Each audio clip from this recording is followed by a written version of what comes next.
나사렛은 예루살렘과 떨어진 그 거리만큼이나 당시 사회의 중심부로부터 멀리 떨어진 말 그대로 변두리 동네, 촌동네였습니다. 그 머나먼 거리가 말해주는 것만큼 나사렛은 사회의 중심으로부터 바깥으로 내몰린 사람들이 주로 모여 살던 동네였습니다. 그러니까 예수님께서 나사렛에서 자라나실 때 예수님의 이웃들과 친구들이라고 하는 사람들은 모두 당시 사회의 최하층민들, 쫓겨난 사람들, 가난한 사람들이 전부였고, 사실 그 이웃들과 친구들만 그랬던 것이 아니라 요셉과 마리아 그리고 예수님 스스로가 그러한 사람들이었다는 것입니다. 그렇기 때문에 제가 볼 때 예수님께서 나사렛 사람이라고 일컬어지는 것은 표면적으로 볼 때는 오히려 다윗으로부터 이어지는 메시아의 정통성을 훼손하는 것처럼 보여요. 하지만 더 들여다보니까 오히려 더 다윗으로부터 이어지는 메시아의 정통성이 더 부각되는 것처럼 보인다는 것입니다. 하나님은 원래 베들레헴으로 돌아가라고 했어요. 그런데 예수님께서 나사렛에서 살게 된 이유가 있습니다. 그 이유가 무엇입니까?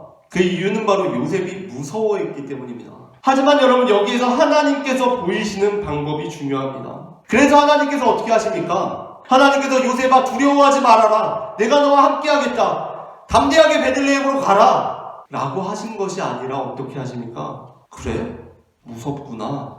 요셉이 무섭구나. 두렵구나. 그래, 그럼 어디가 좋을까? 그럼 우리 갈릴리 지방의 나사렛으로 가자라고 하셨다라는 것입니다. 이 부분이 말해주고 있는 것이 무엇입니까? 하나님은 우리에게 두려운 마음이 있을 때, 무서운 마음이 있을 때 그것을 이해하지 못하시는 분이 아니라는 것입니다. 하나님은 내가 너와 함께 하는데 뭐가 무섭냐? 어서 베들레헴으로 돌아가라 라고 다그치시는 분이 아니라는 것입니다. 우리가 이것을 기억하기를 원합니다. 하나님께서는 당신의 두려움을 아십니다. 이해하십니다. 하나님께서는 우리의 두려움을 아십니다. 우리가 두려워할 때 하나님은 그냥 두려워하지 말아라 라고 말씀만 하시는 분이 아니라는 것입니다. 히브리서 4장 14절부터 16절 말씀은 이렇게 말하고 있습니다. 우리에게 있는 대제사장은 우리의 연약함을 동정하기 못하시리가 아니요, 그러므로 우리는 긍휼하심을 받고 때를 따라 돕는 은혜를 얻기 위하여 은혜의 보좌 앞에 담대히 나아갈 것이니라. 여러분, 이 부분이 말하고 있는 것이 뭐예요? 하나님이 우리와 함께 하니까 우리는 무서워도 두려워도 담대하게 행해라.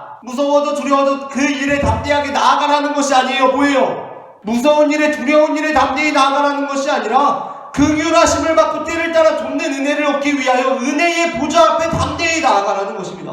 무서운 일에 두려운 일에 담대히 행하라는 것이 아니라 무서울 때 두려울 때 하나님 앞에 담대히 나아가라는 거예요. 하나님 앞에 담대히 나아가라는 것입니다. 하나님은 우리의 연약함을 아십니다. 그래서 요셉이 하나님 앞에 그저 무서워하고 두려워하는 모습을 보이니까 하나님께서 어떻게 하신 거예요? 새로운 길을 여신 것입니다. 야, 내가 생각할 때는 광야예요. 광야. 사막이에요. 딸랑 길 하나 있습니다. 하나님이라고 해도 별 수 없으실 것 같았습니다.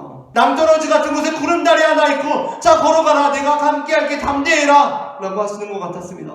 진짜 가야 될 것 같았습니다. 진짜 베들레헴으로 가야만 할 것 같았습니다. 하지만 그럼에도 불구하고 솔직하게 어떻게 했어요? 하나님 저 너무 무서운데요? 라고 했습니다. 그때 하나님이 두려워하지 말아라 라고 말씀만 하시는 것이 아니라 어떻게 하십니까? 우리의 연약함을 아시고 새로운 길을 내주신다는 것입니다. 그래, 그럼 우리 그 길 말고 나사렛으로 가자 라고 하신다는 것입니다.